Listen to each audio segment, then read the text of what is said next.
I was holding a Ziploc bag. Inside that bag, suspended like a piece of criminal evidence from a murder trial, was a single, crumpled candy wrapper.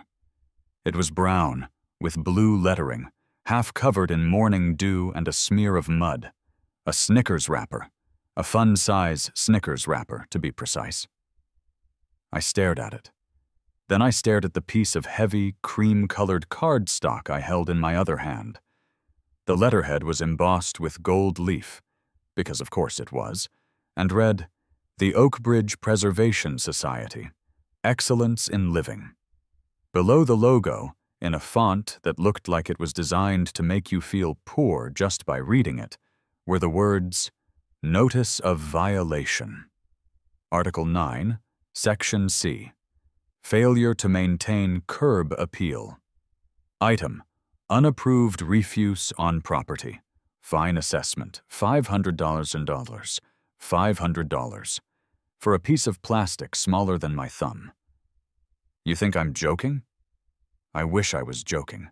I wish I was making this up for internet points, but I was standing there on my front porch, wearing my bathrobe and tactical slippers, feeling my blood pressure rise to a level that would probably alarm a cardiologist. I looked back at the wrapper. Snickers. "I'm allergic to peanuts," I said out loud to the empty street.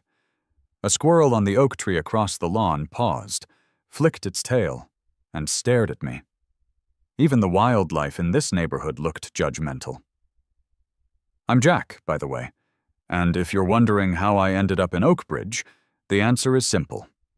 I bought the worst house on the best block about 6 years ago, back when the market had dipped and before the HOA turned into a paramilitary organization. I'm a general contractor. I fix things.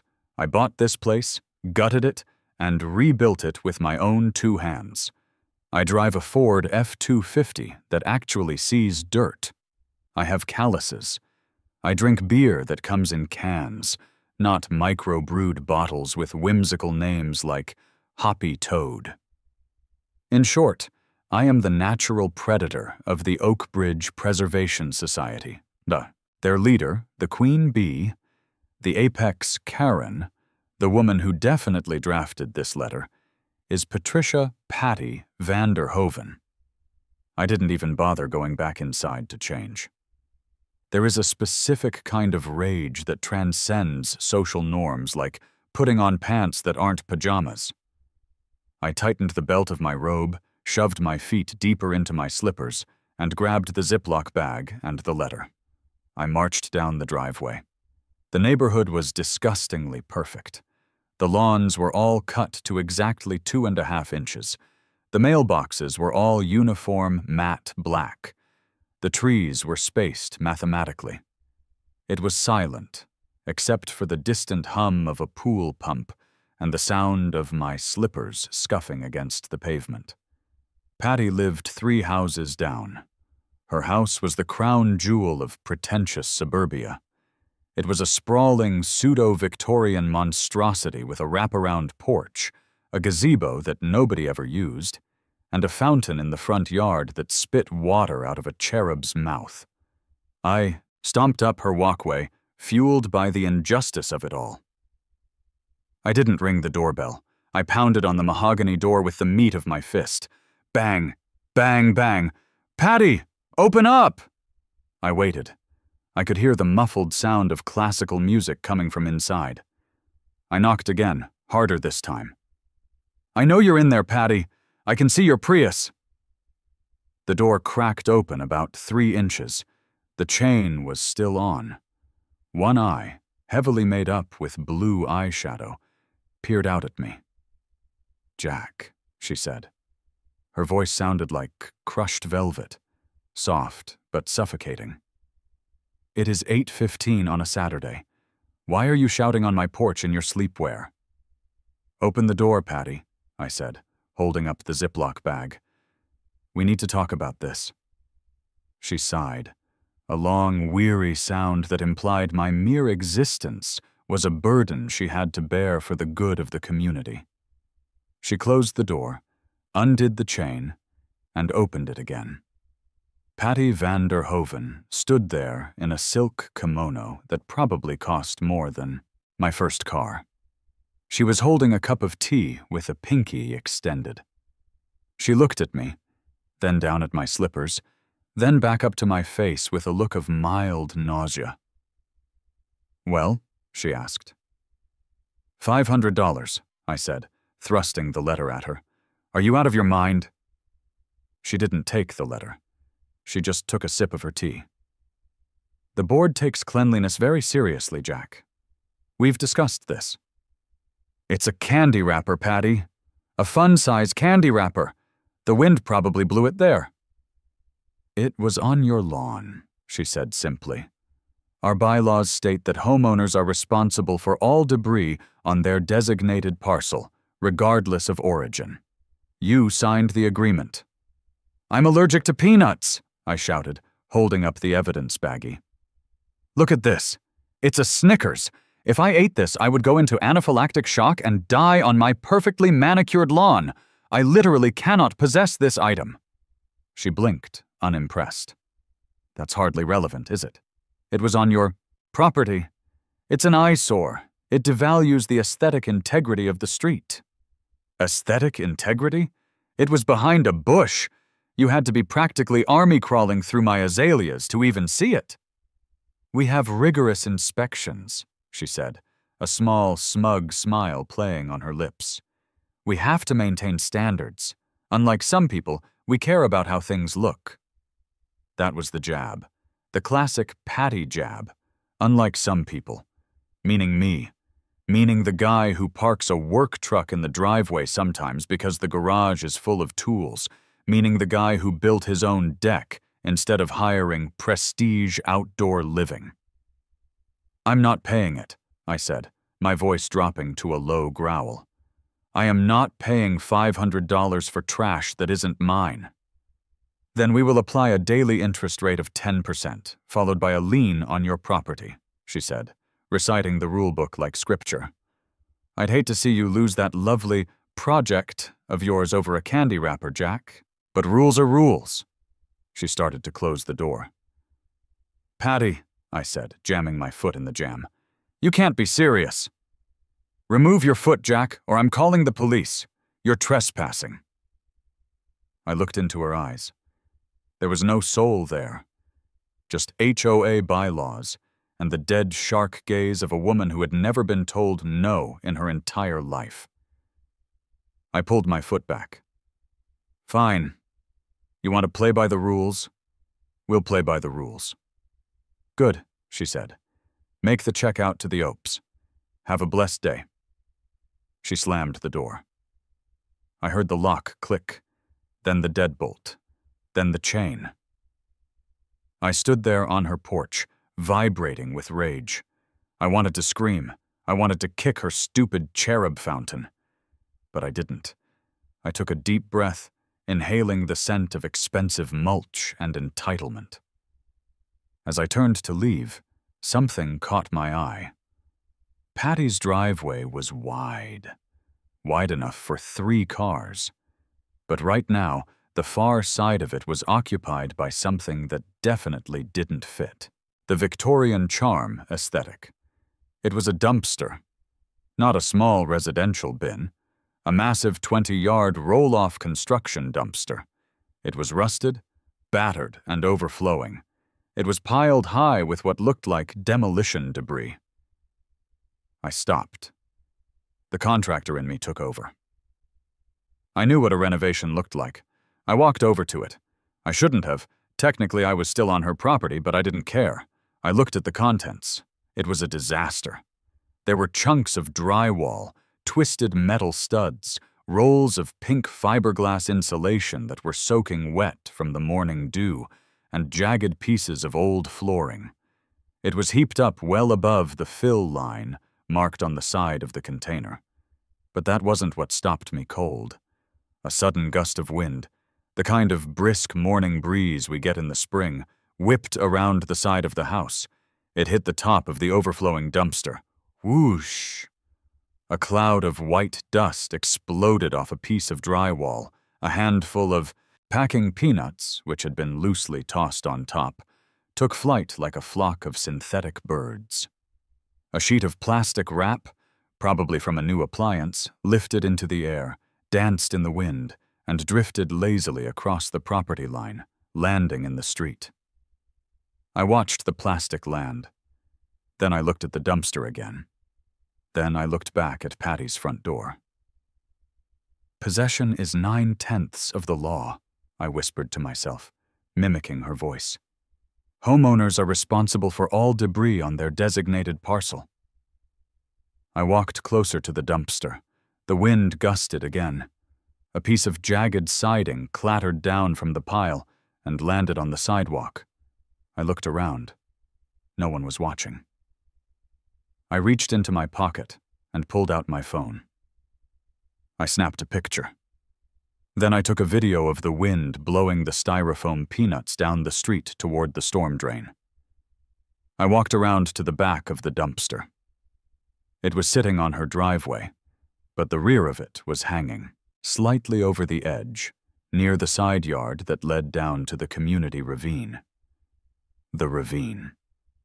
The ravine was technically common area. It was a strip of woods that ran behind our cul-de-sac, separating us from the terrifying reality of the middle-class neighborhood one street over. It was owned by the HOA, maintained by the HOA. I squinted. The grass leading from Patty's side yard to the ravine was matted down. There were tracks. Not tire tracks, drag marks. Like someone had been pulling something heavy, I followed the tracks with my eyes. They disappeared into the brush at the edge of the woods. My heart started to beat a little faster. Not with anger this time, but with the thrill of the hunt. I looked back at the house. The curtains in the front window moved slightly. She was watching me. I waved. I gave her a big, friendly, neighborly wave. Then I turned and walked back down her driveway, my slippers slapping against the asphalt. I wasn't going to argue about the candy wrapper anymore. The candy wrapper was small potatoes. The candy wrapper was amateur hour.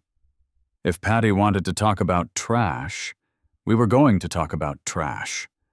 I went back to my house, walked into my kitchen, and poured myself a cup of coffee. I sat down at my island, opened my laptop, and logged into the Oak Bridge Preservation Society portal. I didn't pay the fine. Instead, I downloaded the bylaws, the full 300-page PDF document that nobody ever reads. I had read it once, years ago, when I wanted to build my deck, but I needed a refresher. I hit Ctrl+F and typed in debris. Article 9, Section C. Yeah, I knew that one. I kept scrolling. Article 12, Common Areas.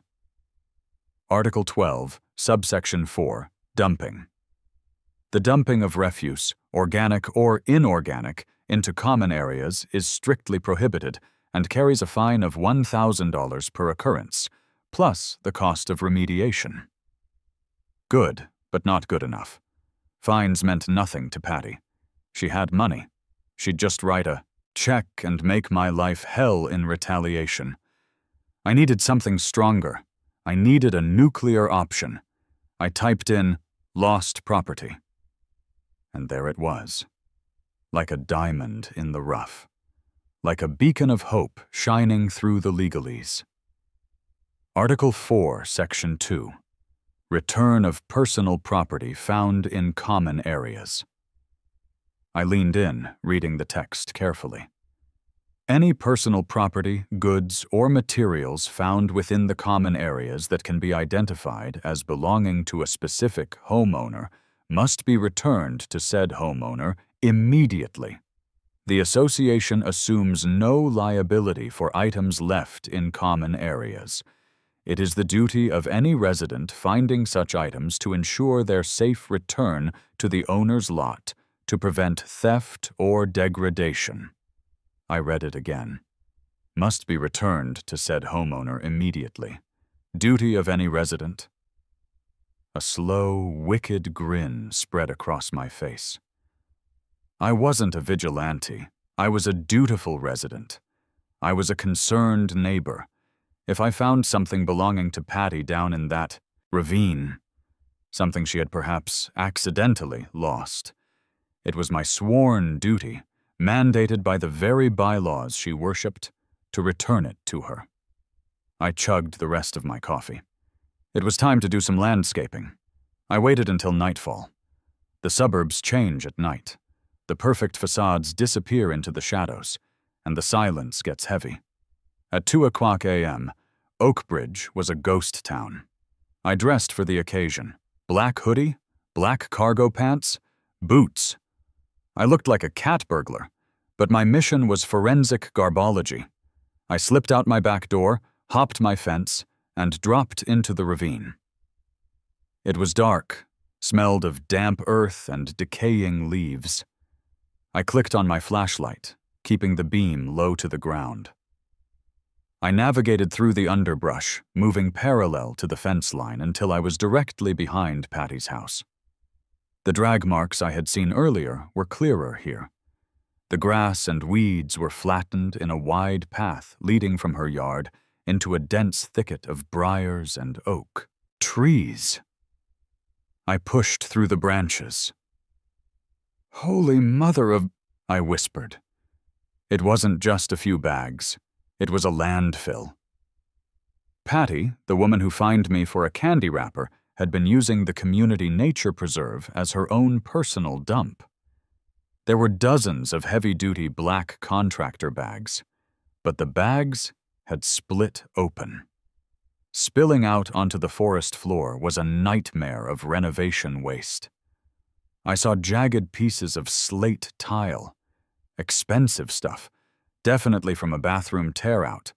I saw bundles of old copper piping, green with oxidation. I saw rolls of filthy, stained carpet that smelled like 30 years of regret. There were chunks of plaster, lath, and even an old porcelain toilet sitting upright in the mud like a surrealist art installation, cracked down the middle. This wasn't just, oops, the wind blew it. This was systematic, calculated, illegal dumping. She was dodging the disposal fees. Construction debris is expensive to haul away. You pay by weight. Patty was cheap. I pulled out my phone and started filming. "Okay," I whispered into the microphone. "Date is April 14th. Time is 2:15 a.m. Location, Oakbridge Common Area, directly rear of 442 Maple Drive." I panned the camera over the mess, but I needed proof. I needed a smoking gun.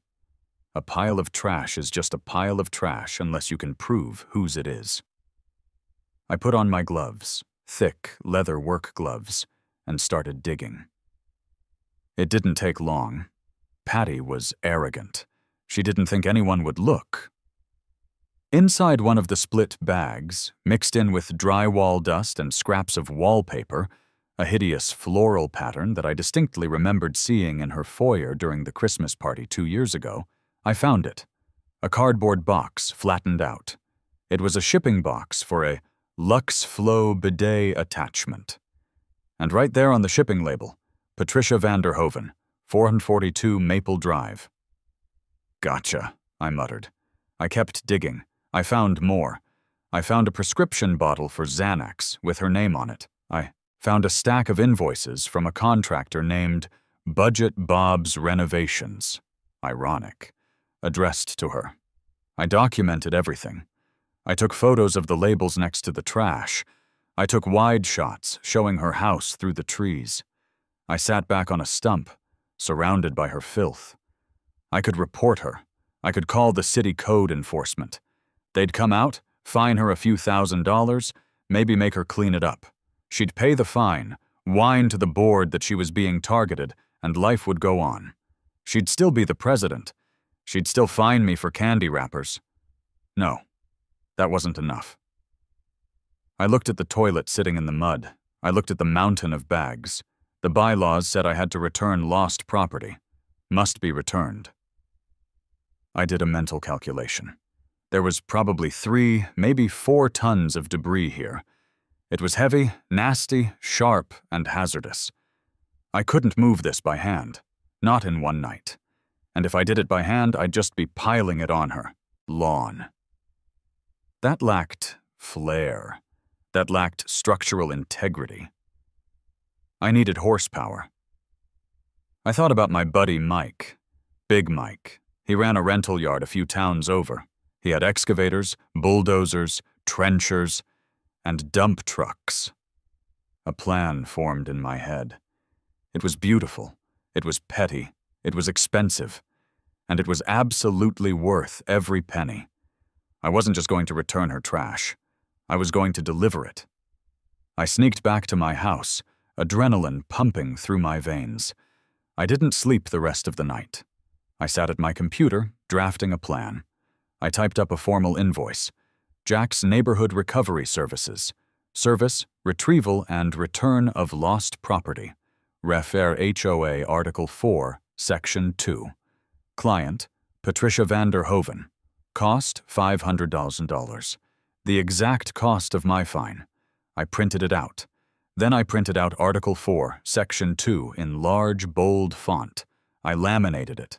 When the sun came up, I didn't feel tired. I felt energized. I felt like a man with a purpose. I got in my truck and drove to Big Mike's rental. Mike was sitting behind the counter, eating a breakfast burrito the size of a human forearm. He was a man who was shaped like a keg of beer, with a beard that could hide a small bird. "Jackie boy," he boomed. "What do you need? Skid steer? Auger? Finally digging that moat you always talk about?" "Bigger, Mike," I said, leaning on the counter. "I need a dump truck." Mike stopped chewing. "A dump truck? Like a F-550? "No, I need the big one. The International. The 6-yarder. The one you use when you need to move a mountain." Mike narrowed his eyes. "What are you hauling, Jack? You doing a demo job?" "I'm hauling justice, Mike," I said, "and about 4 tons of wet drywall and a toilet." I told him the story. I told him about the candy wrapper. I told him about the ravine. I told him about Article 4, Section 2. By the time I finished, Mike was laughing so hard he was turning purple. He had to wipe tears from his eyes with a grease-stained napkin. "You're gonna put it in her living room?" he wheezed. "Well, not in it, but the bylaws say I have to return it to her lot. I aim to be very precise." Mike slammed his hand on the counter. "Take it. Take the truck. Hell, I'll give you the friends and family rate. Just promise me one thing." "What?" "You gotta get video." "Oh, there will be video, Mike. There will be multiple angles." I signed the rental agreement. I walked out to the yard. The truck was a beast, bright yellow with tires that came up to my chest. It smelled of diesel and destruction. I climbed into the cab. The seat was torn, the suspension was stiff, and it was the most beautiful thing I had ever seen. I drove it off the lot. The engine roared like a lion waking up from a nap. I needed a crew. I couldn't load 4 tons of trash alone, not quickly enough to avoid detection. I called my friends. Dave and Steve. Dave was an accountant who hated his life. Steve was a gym teacher who lived for chaos. "Guys," I said when they answered the group call. "I have a project. It involves heavy lifting, potential legal gray areas, and ruining a Karen's day. I'll provide the hazmat suits and the beer." "I'm in," Dave said immediately. "I'm literally staring at a spreadsheet right now, wishing for death. What time?" "Tonight," I said. "Meet me at the Ravine Access Road at midnight. Wear clothes you don't mind burning afterwards." The stage was set. The players were ready. I spent the rest of the day prepping. I bought 3 white Tyvek suits. I bought heavy-duty respirators. I bought shovels and pitchforks. I watched Patty's house. She had a cleaning crew come in. She was preparing for something. I checked the neighborhood newsletter.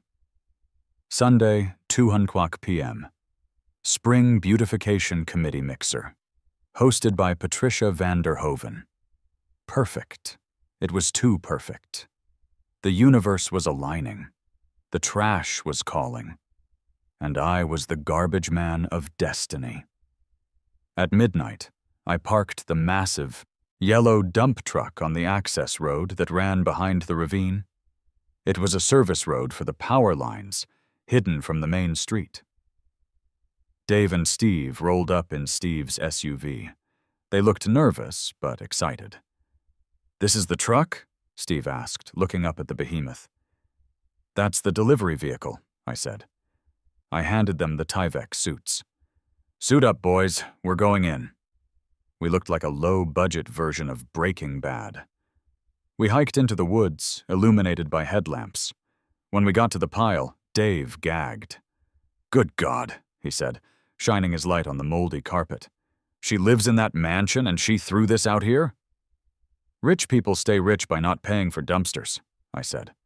"Let's get to work." It was grueling. The stuff was heavy, wet, and gross. We formed a bucket brigade. We dragged the bags, the wood, the metal, the toilet. We humped it all 50 yards through the woods to the waiting truck. It took us 4 hours. My back was screaming. My arms were jelly. But slowly, surely, the ravine floor cleared, and the bed of the dump truck filled up. It was a chaotic mound of refuse. The toilet sat proudly on top, crowning the heap like a cherry on a sundae of filth. By 4:30 a.m., we were done. The ravine was clean. The truck was full. "We did it," Steve panted, peeling off his mask. "We actually cleaned up the environment." "We're heroes," Dave said, wiping sweat from his forehead. "Eco-warriors." "The mission isn't over," I said, patting the side of the truck.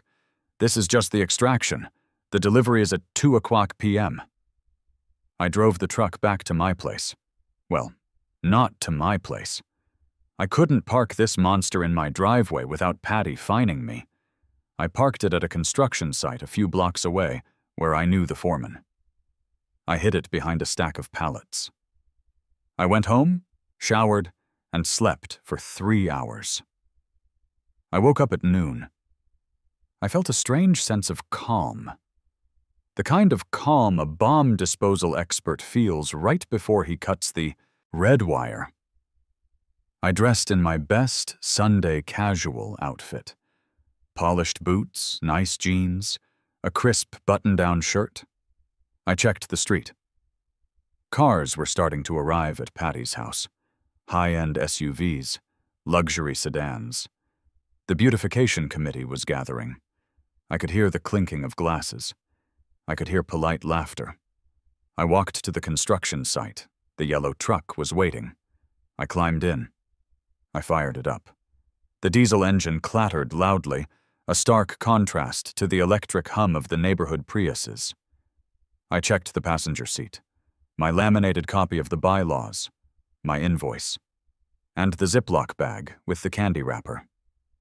"Okay," I said to the dashboard. "Let's return some property." I put it in gear. I turned onto Maple Drive. The truck was wide. I took up the whole lane. The sound was unmistakable. Rumble, rumble, rumble. I saw neighbors coming out of their houses. They stared. A dump truck in Oakbridge on a Sunday? It was unheard of. I approached Patty's house. The driveway was full of cars, but she had a circular drive. The main entrance, the one leading right up to her front steps and those beautiful open French doors, was clear. She had the doors flung wide open to let the spring air into her living room. I could see people inside holding wine glasses. I pulled past the house. Then I stopped. I shifted into reverse. Beep, beep, beep. The backup alarm was piercing. It echoed off the McMansions. I saw movement on the porch. Patty came out. She was wearing a white dress. Of course she was. She looked confused at first. Then, as she realized the massive yellow rear end of a dump truck was reversing toward her house, her expression shifted to horror. I navigated the mirrors. I was a professional. I threaded that truck backward like I was parking a Mini Cooper. Beep, beep, beep. I stopped the truck about 6 feet from her front steps. The bed of the truck was looming over her porch. I set the parking brake. Push the air. Brakes hissed. I killed the engine. Silence fell over the street, except for the stunned murmurs of the beautification committee. I rolled down the window and leaned out. "Afternoon, Patty," I called out cheerfully. Patty marched down the steps. She was shaking. "Jack, what is the meaning of this? Get this thing off my property immediately. We have guests." "I know," I said, beaming. I didn't want to interrupt, but the bylaws are very strict about time frames. "What are you talking about?" she shrieked. "Article 4, Section 2, I shouted, holding up the laminated sheet. "Return of lost property. I found some items belonging to you in the ravine. The bylaws say I have to return them to the owner immediately to prevent theft." "What items? I didn't lose anything." "Oh, I think you did." I pointed my thumb back at the truck bed. "It's all clearly labeled: bathroom tile, carpet, a toilet, and boxes with your name on them." The color drained from her face. She recognized the debris. She knew exactly what was in that truck. "Jack," she said, her voice dropping to a hiss. "Don't you dare." "It's my duty, Patty. I can't let this sit in the common area. You'd fine me." "Jack, take it away. We can talk about this." "I can't," I said. "I'm not a licensed waste hauler. I can't take it to the dump. I can only return it to the owner. That's the law." I reached for the lever that controlled the hydraulic bed. "Jack, no!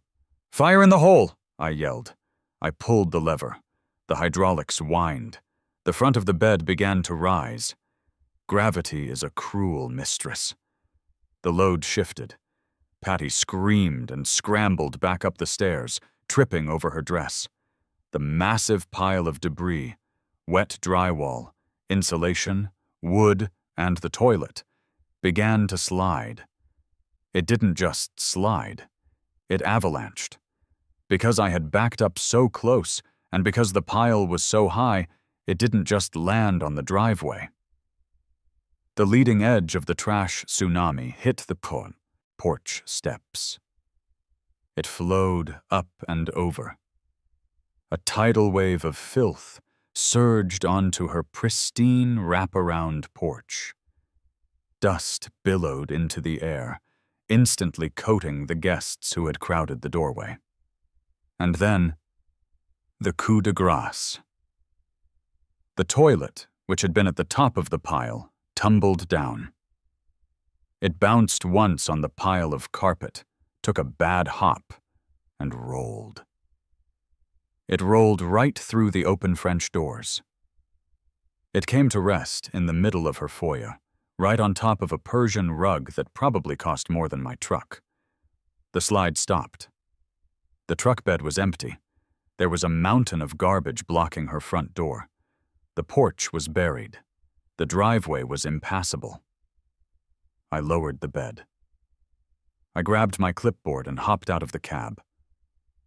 The silence was deafening. The dust was settling. Patty was standing on a chair in her living room, clutching her pearls, staring at the old toilet in her house. I walked up to the edge of the trash pile. I couldn't reach the door, so I just tucked the invoice into a fold of wet pink insulation. "Invoice for the delivery!" I called out. "I waived the fuel surcharge because we're neighbors." Patty looked at me. Her face was a mask of pure shock. "You," she sputtered. "You have a blessed day, Patty." I turned to walk back to the truck, and that's when I saw the flashing lights. Section 1 had turned into a spectacle. The rest of the neighborhood was out. Phones were recording, and 2 police cruisers were pulling up to the curb. I smiled. I had my evidence. I had my bylaws. Let the games begin. The blue and red lights danced off the side of the yellow dump truck, creating a strobe effect that made the pile of garbage on Patty's porch look like a demented disco. 2 officers stepped out of the first cruiser. The one on the driver's side, a young guy who looked like he'd just graduated from the academy last Tuesday, had his hand hovering near his holster. He looked nervous. A dump truck backing into a mansion during a garden party wasn't exactly covered in basic training. The older officer, a guy with gray hair and a mustache that had seen the administration of at least 4 different presidents, just looked tired. He took off his hat, rubbed his forehead, and put the hat back on. He didn't reach for his gun. He reached for his notepad. "Step away from the vehicle," the rookie shouted, his voice cracking slightly. I held my hands up, palms open, practicing my best "I am a cooperative, law-abiding citizen" face. "I'm stepping! I'm stepping!"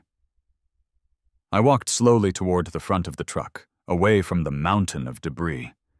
Patty had managed to scramble over the pile of drywall on her porch. She was a vision of chaotic fury. Her white dress was smeared with gray dust. One of her high heels was missing, lost somewhere in the avalanche. She came stumbling down the driveway, pointing a trembling finger at me. "Arrest him!" she shrieked. Her voice was so high it probably annoyed the local bat population. "Arrest him immediately! He attacked me! He attacked my home! This is assault! This is domestic terrorism!" The older officer, whose name tag read Gonzalez, held up a hand to stop her. "Ma'am, please calm down. Nobody has been shot. Let's just take a breath."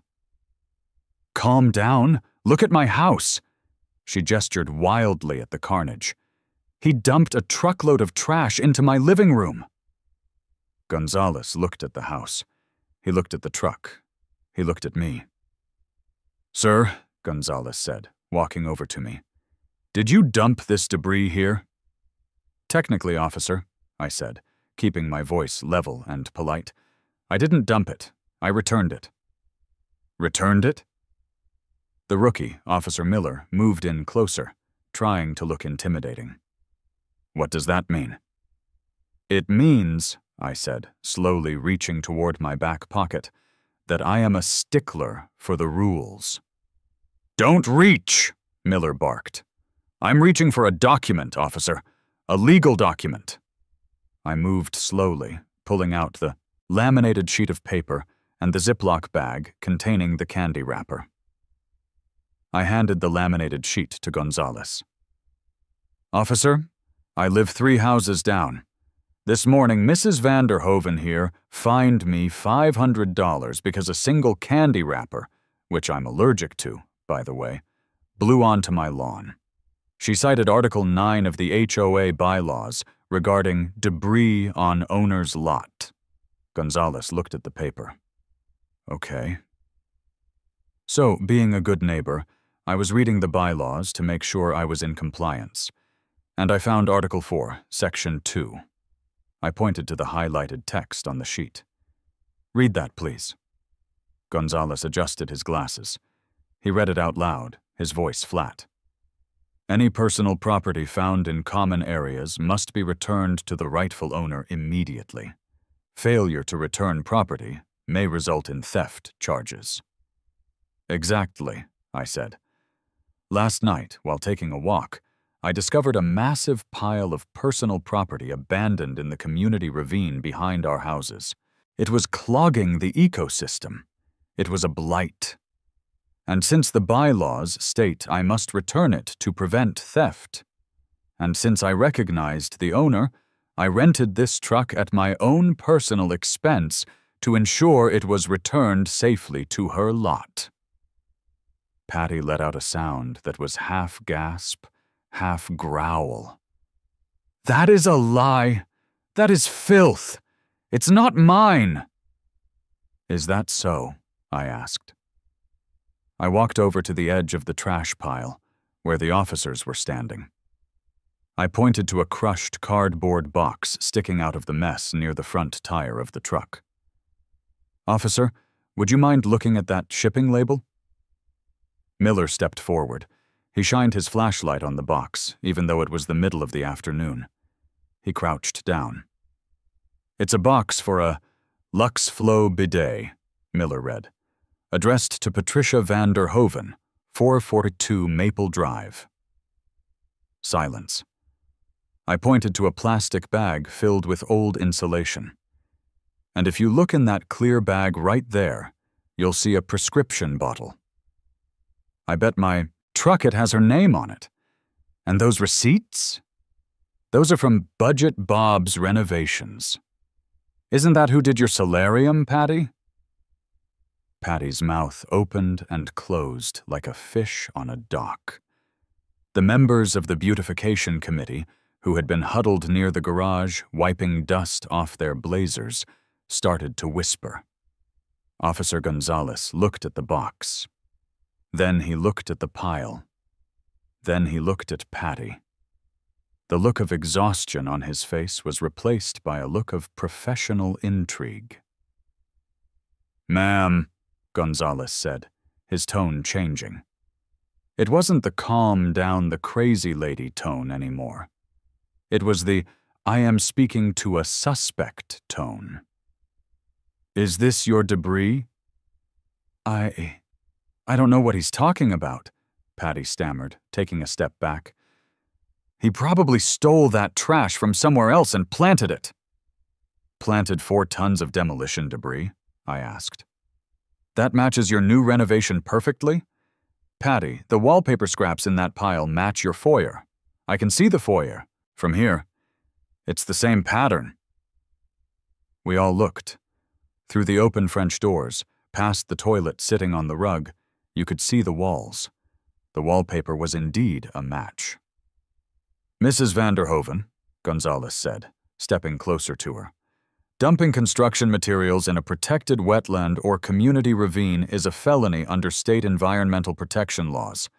It's also a violation of city code regarding unpermitted waste disposal." "I didn't dump it," Patty cried, desperate now. I hired a man to take it away. He must have done it." "Really?" I interjected. "Because I have video from 2:00 a.m. last night of a woman who looks suspiciously like you dragging bags into the woods. I can airdrop it to you, officer." Patty turned pale. She looked at her neighbors. They were looking back at her with a mixture of horror and judgment. In Oakbridge, murder was forgivable, but being cheap and getting caught, that was social suicide. "This is ridiculous," she whispered. He ruined my mixer." "I think the toilet really ties the room together," I said. Officer Gonzalez turned to me. He was fighting a smile. I could see the corner of his mustache twitching. "Sir, while I appreciate your dedication to the bylaws, you can't just dump a truckload of trash on someone's porch." "I didn't dump it on the porch, officer," I said innocently. "I dumped it on the driveway. Gravity took it to the porch. And technically, it's a civil dispute regarding property return. I have an invoice right here." I pulled the invoice from the pile of insulation where I'd tucked it. I charged her $500 for the service, which, coincidentally, offsets the fine she levied against me. Gonzalez took the invoice. He looked at it. He looked at the bylaws. "Miller," Gonzalez said, "get the code enforcement officer on the line. Tell them we have a massive illegal dumping situation that originated from this address." "Yes, sir." "And what about him?" Miller pointed at me. "Disorderly conduct? Mischief?" Gonzalez looked at me. He looked at the bylaws again. "He's citing a binding contract between homeowners. He has proof the property belongs to her, and he returned it to her land. It's a civil matter, Miller. We can't arrest a man for returning lost property." He handed me back my laminated sheet. "You're free to go, sir," Gonzalez said. "But maybe drive the truck back to the rental yard?" "Slowly?" "Yes, sir," I said. "Immediately, sir." I climbed back into the cab of the truck. It felt like climbing into a chariot of victory. I looked down at Patty. She was standing in the ruin of her social standing. The neighbors were already walking away, getting into their cars. No one wanted to be associated with the woman who filled the ravine with trash. I fired up the engine. Vroom! Patty! I yelled over the noise. She looked up, eyes streaming with mascara tears. Don't forget to recycle. I released the parking brake and rolled down the driveway. As I pulled onto the street, I saw Officer Miller walking Patty toward the patrol car, not in handcuffs, but definitely for a serious conversation about environmental felonies. I drove the truck back to Big Mike's. The ride was smooth. The sun was shining. The birds were singing. When I pulled into the yard, Mike was waiting. He had a cigar in his mouth and a grin that stretched from ear to ear. I saw the live stream, he yelled as I hopped out. Live stream? Yeah, one of your neighbors was streaming it on Facebook Live. Great garbage avalanche of Oakbridge. It's got 10,000 views already. I started laughing. I laughed until my sides hurt. I laughed until I had to lean against the giant tire of the truck to stay upright. Did I get my deposit back? I asked, wiping my eyes. Kid, Mike said, clapping a heavy hand on my shoulder. For that performance, the rental is on the house. You just gave me the best marketing material I've ever had. Big Mike's Rentals. We move mountains. And Karen's. I drove my own truck home an hour later. The street was quiet again. But it was a different kind of quiet. Patty's driveway was taped off with yellow police tape. A city hazmat crew was there, assessing the pile. There was an orange stop work order plastered on her front door regarding the unpermitted renovation. I pulled into my driveway. I walked to my front door. The Ziploc bag with the Snickers wrapper was still in my pocket. I walked over to my trash can, my heavy-duty, city-approved, lid-closing trash can. I opened the lid. I dropped the wrapper in. Rest in peace, I whispered. The fallout was swift and brutal. The Oakbridge board held an emergency meeting that Tuesday. They didn't even invite Patty. They met in the garage of Steve, the gym teacher who helped me load the truck. Article 12 regarding illegal dumping was invoked. Patty was fined $1,000 per bag found in the ravine. Based on my video, evidence, and the pile on her porch, the count was 42 bags, $42,000, plus the cost of the professional cleanup crew the city hired to remove the mess from her porch, which was considered a biohazard due to the moldy insulation, plus the city fines for the unpermitted renovation. Patty put her house on the market 3 weeks later. She moved to a condo in Florida. I hear the HOA there is very strict about pool usage. I wish them luck. She's their problem now. I was elected president of the HOA the following month. I ran on a platform of common sense and no BS. My first act as president? I repealed Article 9, Section C regarding minor debris. My second act? I commissioned a small plaque and had it installed on a bench in the community ravine. It reads, "In honor of the great cleanup, don't mess with the working man." Or his candy. Sometimes, when the wind blows just right, and I'm sitting on my deck drinking a cold beer, I swear I can still hear the sound of 4 tons of drywall sliding off a steel bed. It's the most beautiful sound in the world.